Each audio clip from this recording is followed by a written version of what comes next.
how libertarians should and should not approach millennials.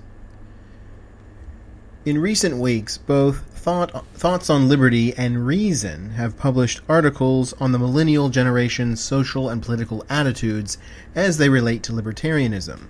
One is a good example of how libertarians should approach millennials. The other, most decidedly, is not. Let's start with the how-to. Rachel Berger at Thoughts on Liberty, Millennials and Left-libertarianism Part 1, They Need Community, does a great job of understanding the millennials on their own terms. She starts out with the communitarian cooperative values of the millennial generation and asks libertarians to tailor our vision of a free society to that value system. And that entails incorporating left-wing sensibilities into libertarianism. Millennials, she says, form online communities and social networks at far higher rates than the previous generation, and see cooperation with their peers as a normal way of getting things done. They are not only more cooperative and community-oriented, but more tolerant and concerned about social justice issues like race, gender, sexual identity, and class. So libertarians need to emphasize the values of community, cooperation, and social justice. That probably means a public face of libertarianism that's not a white guy in Silicon Valley reflexively dismissing the statism of feminists and people of color. I would add that the millennial generation is far more open than its predecessors to the sharing of information, cooperative peer production, horizontal or networked forms of organization, and prefigurative politics.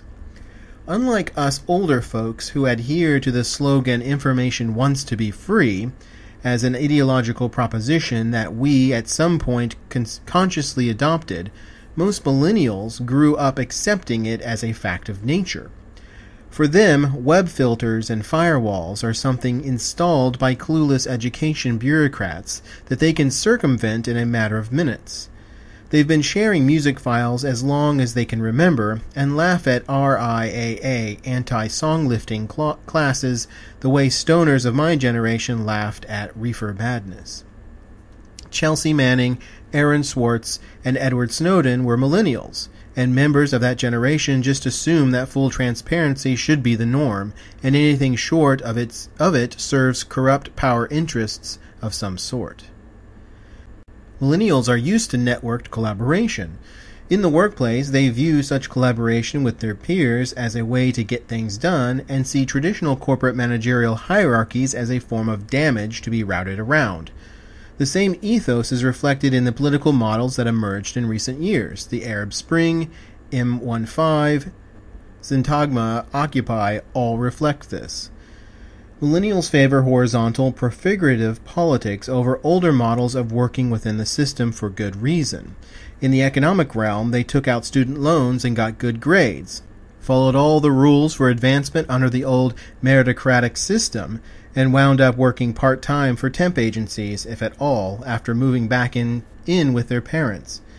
In the political realm, enthusiastic 20-somethings turned out in record numbers to vote for Obama, and Obama, elected with the most left-sounding rhetoric of the largest electoral and congressional majorities in a generation, turned out to be every bit as much of a tool of the bankers and the warfare and surveillance state as Bush had been. As a result, millennials have low levels of faith in old-style vertical hierarchies like the corporation or the state to mediate their vision of the good life. Instead, they see direct collaboration with each other to create the kind of life and counter-institutions they want, here and now, as the way to realize their ideals. Because 20-somethings came at of age during the Great Recession, they are unemployed and underemployed to a degree comparable to the lost generation in Japan, and consequently live in very large numbers in multi-generational households and meet of a major share of subsistence needs through cooperation, bartering skills, and self-provisioning outside the wage system and cash economy. James O'Connor in The Accumulation Crisis argued 30 years ago that in severe cyclical downturns, it's common for unemployed and underemployed workers to meet as many of their needs as possible outside of the wage system through self-provisioning and production for use within the household and informal sectors. As Michael Bowens of the P2P Foundation observed, Web 2.0 was largely the creation of tech workers unemployed by the dot-com bust. What we're in now is a cyclical downturn. It's a secular downturn resulting from cheap, ephemeral production technologies that make increasing portions of labor and investment capital superfluous, but in which corporate dinosaurs, with the help of the state, are attempting to survive by enclosing technologies of abundance as a source of rent. So this generation is shifting the meeting of its subsistence needs from the cash nexus and wage labor to the social economy, not on a cyclical basis, but as the characteristic form of the new epoch. So based on all this, it stands to reason this generation would be heavily involved in building all the major components of the successor society that's emerging from the decaying ruins of the corporate state nexus.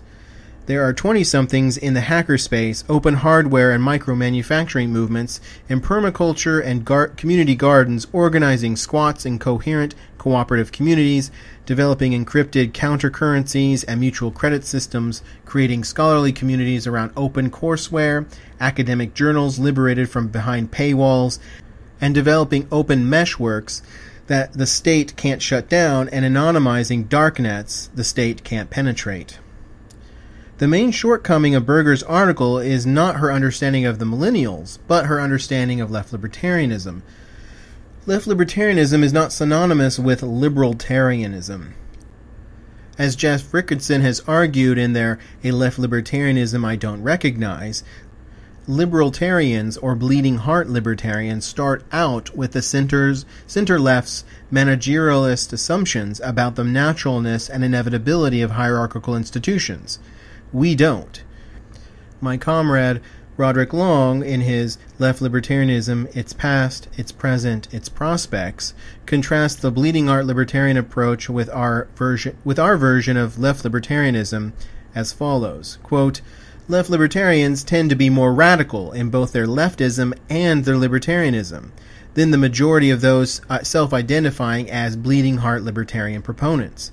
Most bleeding heart libertarian proponents appear to see their libertarian commitments and their left-wing commitments as, at least to some extent, moderating each other. Left libertarians, by contrast, tend to see their libertarian and leftist commitments as mainly reinforcing each other. End quote. We at C4SS don't split the difference between liberty and economic or social justice, or look for some moderate midpoint between them. We are extremists in both our libertarian absolutism and our commitment to economic and social justice. We see the state as the keystone of economic exploitation, as well as a heavily interlocking component of other forms of domination, like racism, sexism, homophobia, and transphobia. And we see a society without relationships of hierarchy and subordination in the social and economic arena, without hierarchical workplace authority within the wage economy as a major component of real individual liberty. The maximization of individual freedom and pursuit of happiness in every aspect of life is our goal, and we see the destruction of authority and coercion in one aspect of life as furthering their destruction in every other aspect. Now for the how not to appeal to millennials. In 2 articles at Reason, Millennials Opt for Meritocracy Over Egalitarian Society and 64% of millennials favor a free market over a government-managed economy, on a Reason Roop poll of millennials, Emily Ekins, rather than approaching the millennials' ideology on its own terms, tries to shoehorn their views in about the most tone-deaf manner possible into the conceptual categories of mainstream American libertarianism as it's prevailed in recent decades. The very framing of the questions, I became much more irritated when I realized Ekins wasn't just reporting on a poll someone else had done, but was actually involved in its design. Includes unstated assumptions big enough to drive a truck through. Take the alternatives one question presents of a society where health is distributed according to achievement versus one where the gap between rich and poor is small regardless of achievement. The term meritocracy itself is meaningless. Every society in human history has been a meritocracy, with merit and achievement defined in terms of how well one serves the interest of the structure of power. Under American corporate capitalism, arguably the most merit and achievement are defined according to how well people perform functions that serve the extractive interests of corporate capitalists. We, and most of the rest of the world, live under a form of capitalism in which the state, for the several centuries, has actively promoted, through subsidies, monopolies, and outright robbery, like the land enclosures in early modern England under Hastings and Bengal, and the rest of the colonial world in the 19th century, the concentration of enormous amounts of property in a few hands, and monopoly returns on such concentrations of property. The highest achievers in the United States and most of the world, 100 millionaires and billionaires like Bill Gates, are parasites living off of the rent from enclosures. Holders of patents, copyrights, and trademarks, landlords whose titles trace back to the enclosures of vacant and unimproved land, incumbents protected by regulatory cartels and extracting super profits through oligopoly markup, and untold other beneficiaries of entry barriers and monopolies, all get rich through the moral equivalent of a protection racket. Further down the pyramid, the most lucrative salaried positions and a major portion of all wage labor amount to what anarchist David Graeber calls bullshit jobs, in his On the Phenomenon of Bullshit Jobs and Strike magazine. Some of them are simply waste production for the basically Hamiltonian purposes of utilizing surplus production capacity and employing surplus investment capital in order to prevent the collapse of capital asset value. The military-industrial complex, replacement of goods designed for planned obsolescence, producing for the automobile, highway, suburban, real estate complex, etc. But the majority probably involve guard labor, a term coined by Samuel Bowles and Herbert Gintis. Jobs that exist only because the concentration of wealth in a small ownership class, and because of the basic conflicts of interest that result from absentee ownership, managerialism, and hierarchy. Compared to these things, the merit entailed in actually producing things people want to eat, wear, or live in, or cutting their hair and emptying their bedpans, is small potatoes indeed. The reason Roop polls framing of the questions implicitly assume that wide disparities of income and wealth are the normal result of competitive markets and can only be reduced by state intervention to redistribute wealth. Other questions apparently presuppose a pot-smoking Republican understanding of the free market system, using language that suggests the free market system and government programs are just the two major components of our present economy, and the free market system itself is basically just contemporary American corporate capitalism, but with the parts officially labeled government removed. Of course, there may be a bit of hat-tipping toward crony capitalism or even corporatism, depending on what kind of mood Stossel's in today. But then again, he's just as likely to defend Halliburton and Blackwater as free market defense. At one point, she suggests that millennials' views on capitalism and socialism reflect the fact that they came of age in the worst recession since the Great Depression, and have never yet had any opportunity to observe market-driven success, implying that something in fairly recent memory is a reasonable proxy of the kind of market economy that creates opportunity. Worse yet, Ekins tries to read millennial political attitudes through a right-leaning libertarian framework in which capitalism equals free enterprise and markets, and socialism equals government ownership. Consider the howler. Quote, millennials are free marketers. When asked to choose which is the better system, 64% of millennials say a free market system and 32% favor economy managed by the government. By a narrow margin, 52% favor capitalism and 42% choose socialism. Millennials appear to be more favorable towards socialism than a government-managed economy, even though the latter is arguably less interventionist. This raises the questions. Do millennials know what socialism means? Perhaps not. A 2010 CBS New York Times survey found that when Americans were asked to use their own words to define the word socialism, millennials were the least able to do so. According to the survey, only 16% of millennials could define socialism as government ownership, or some variation thereof, compared to 30% of Americans over 30 and 57% of Tea Partiers, incidentally. This may explain why socialism garners greater support than a government-managed economy." End quote. I'd like to raise a question of my own. Does Ekins know what socialism means? The equation of socialism to state-owned, centrally planned command economies in popular consciousness, and the equation of corporate capitalism to free enterprise and free markets, was certainly a propaganda coup for corporate capitalism in its ideological war to shape the perception of alternatives. But in fact, the definition of socialism as government ownership didn't achieve predominance until after World War I. Even Frederick Engels, who saw nationalization of the trusts of the workers' state as the proper path to socialism, didn't regard state ownership alone as a sufficient criterion of socialism. According to Engels in Anti-Düring, if the state was controlled by capitalists, then the nationalization of major transportation and communications infrastructure, heavy industry, etc., would simply be a higher form of monopoly capitalism, in which the capitalists acted through their state to manage their economy. Even Engels, who favored a socialist model based on state control of the economy, believed it would only be socialism if the state was politically controlled by the working class.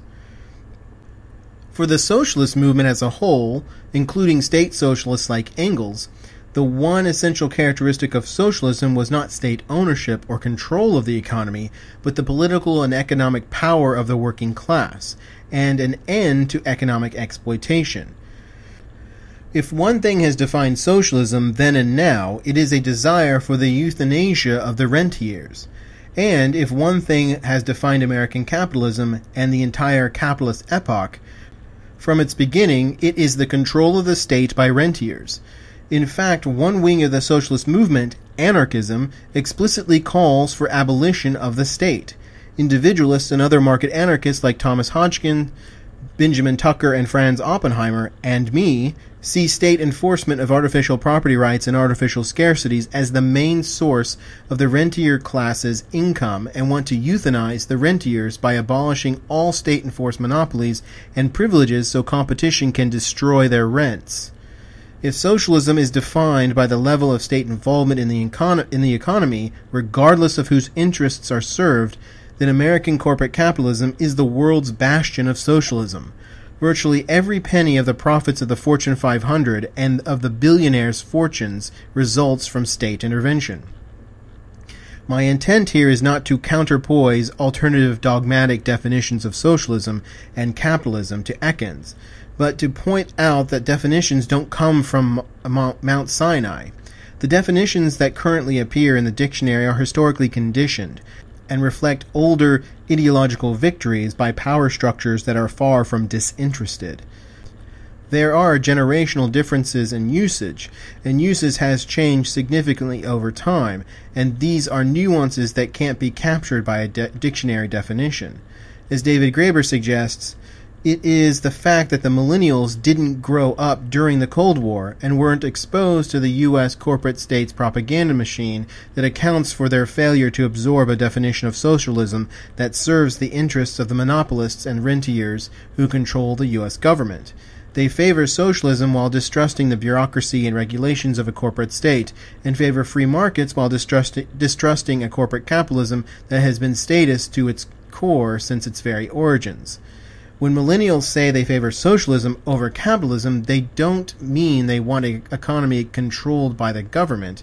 And when they say they favor free markets over government programs, they don't mean they want a world organized through the cash nexus and owned by McDonald's and Walmart.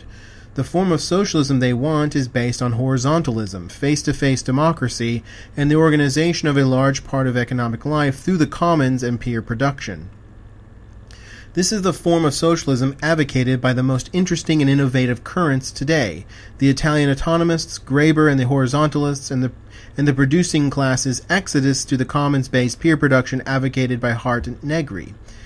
It's also a form of socialism fully compatible with freed market exchange and desired by many of us left-wing market anarchists at Center for a Stateless Society. This kind of socialism and this kind of free enterprise doesn't fit in well to a traditional right-libertarian intellectual framework where everything is either a capitalist corporation or a government agency. And unfortunately, the questions in the Reason Root poll and Ekin's narrative about the significance of the millennials' response all presupposes this outdated industrial age framework. The millennials' understanding of markets and socialism are arguably more relevant to the age we live in than are the conceptual categories like Ekin's, which date back to an ideological struggle between the Soviet bureaucratic oligarchy posing as socialism and the American corporate state posing as free enterprise. We left-libertarians favor a society, as Kropotkin phrased it in his Britannica article on anarchism, in which harmony is achieved not by submission to law or by obedience to any authority, but by free agreements concluded between the various groups, territorial and professional, freely constituted for the sake of production and consumption. A society arrived at by a process in which voluntary associations grow to cover all the fields of human activity and eventually substitute themselves for the state in all of its functions. This is fully compatible with everything from money exchange to peer production, to commons governance of natural resources, to mutuals, friendly societies, and other solidaristic institutions for pooling risk and income, to moneyless communism and production and use in favelas, squats, and co-housing association. This is our free market. This is our socialism. Everything voluntary is compatible with this vision. Institutions based on robbery, force, and authority, like the state and the large corporation, are not. My purpose here has not been to argue that the political attitudes of millennials coincide perfectly with what we on the libertarian left believe, but I do think there are some fundamental different ideas prevalent among millennials that set them off from previous generations. The acceptance of horizontal forms of collaboration and sharing as a fact of life, their instinct to bypass irrational constraints from authority figures, the approach to politics reflected by large-scale disillusionment with Obama and the rise of Occupy, etc., don't necessarily overlap a whole lot with conventional libertarian positions on specific policy issues, but I think they reflect an existentially libertarian reaction to authority in their everyday lives. They also prefigure basic organizational paradigms of a successor society structured on fundamentally different lines from the Weberian Fordist assumptions of the 20th century. Millennials may not be ideologically hostile to the state as an entity, but they are naturally suspicious of authority and direction from the top, and are much more accustomed to problem-solving approaches that involve direct collaboration with their peers that get things done rather than trying to persuade institutions to change their policies. So Ekins and the people at Reason need to stop worrying about teaching millennials the correct definitions or pigeonholing their beliefs into industrial age conceptual categories and start listening to them instead. How libertarians should and should not approach millennials has been a feature article written for the Center for a Stateless Society by Kevin Carson and read by James Tuttle.